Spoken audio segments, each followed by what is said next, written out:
Hi everyone, welcome back to our channel. So today in this video I'm going to quickly show you how to buy a gift card on Tbay. So let's get into the video. So firstly open up Tbay, go to tbay.store.com. So go to the Tbay site here, and then what you need to do, on your top you will see gift cards option here. So hover over your cursor there on gift card, and then we're going to buy a gift card. So simply select buy gift card.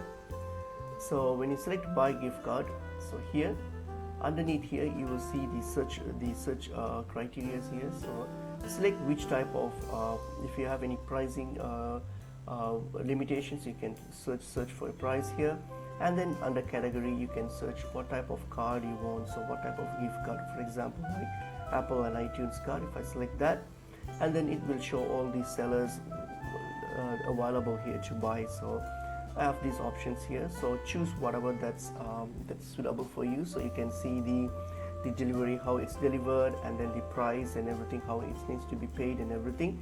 So if you just choose the one that you like to purchase, hit on buy now. When you hit on buy now, all you have to do now is simply, this is the details of it. So all you have to do is just sign in and then follow the prompts and continue with the payment, and that's it.